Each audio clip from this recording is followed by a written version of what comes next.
क्या कहा था पंडित आलोपी दीन ने? परमात्मा से वो क्या प्रार्थना करते हैं कि मैं ईश्वर से यही प्रार्थना करता हूँ कि आपको सदैव वही नदी के किनारे वाला बेमुरवत उद्दंड किंतु धर्मनिष्ठ दरोगा बनाए रखे। कहानी के इस अंतिम प्रसंग से पहले तक की समस्त घटनाएं प्रशासनिक और न्यायिक व्यवस्था में व्याप्त भ्रष्टाचार तथा उस भ्रष्टाचार की व्यापक सामाजिक स्वीकार्यता को अत्यंत साहसिक तरीके से हमारे सामने उजागर किया गया कि किस तरह से इसमें भ्रष्टाचार को बढ़ावा दिए गए, फिर भ्रष्टाचार की व्यापक सामाजिक स्वीकार्यता को, यानी फिर बाद में वही भ्रष्टाचार को सामाजिक तौर पर जो दरोगा है बंसीधर ने उसे स्वीकार किया था और अत्यंत साहस के साथ वह क्या है ये सामने आई है। ईमानदार व्यक्ति के अभिमन्यु के सामने निहत्थे और अकेले पड़ते जाने की अर्थात तस्वीर इस कहानी की बहुत बड़ी खूबी है। यानी ईमानदार व्यक्ति जो दरोगा वंशीधर जो ईमानदार व्यक्ति के अभिमन्यु के सामने जो निहत्थे अकेले कौन पड़ गए थे?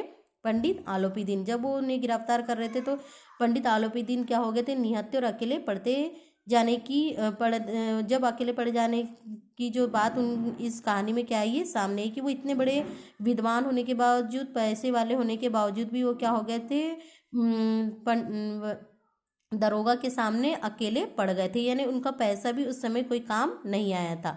किंतु इस निहत्थे अकेले पड़ जाने की अर्थात तस्वीर इस कहानी की बहुत बड़ी खूबी है कि किस तरह से पंडित आलोपी दीन इस कहानी में निहत्थे मालूम हुए थे।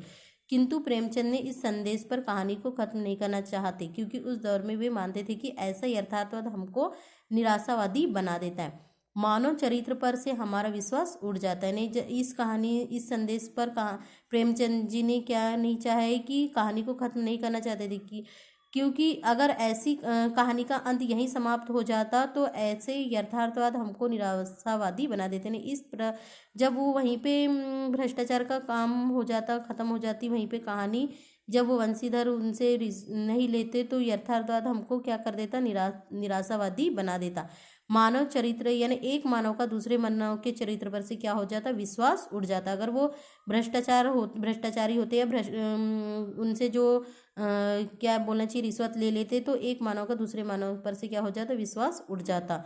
हमको चारों तरफ बुराई ही बुराई नजर आने लगती, फिर हमें चारों तरफ अपने चारों तरफ क्या आने लगती? बुराई ही बुराई नजर आने लगती। किंतु आलोपी दीन ने भी वैसा नहीं किया, पंडित आलोपी दीन ने, और मुंशी वंशीधर ने भी ऐसा नहीं किया। यानी जो बाहरी तौर पे जो उन्होंने कार्य किया था वो अपने पद पर रहते हुए उनका वो कार्य था जो नदी किनारे दरोगा होने का वो निभाया था, और उस पद से अलग आने पर, बाहर हटने पर उन्होंने उस व्यक्ति का जो मान सम्मान किया और उसके बाद जो उन्होंने उन्हें नौकरी दी मैनेजर की पद की, वो उन्होंने बड़ी उदारता से बड़ी ही सहजता से उसे स्वीकार किया था। तो इस कहानी का मतलब था कि यहाँ पर भ्रष्टाचार को बढ़ावा दिया गया था किंतु उस भ्रष्टाचार को उन्होंने वंशीधर ने अपनाया नहीं था।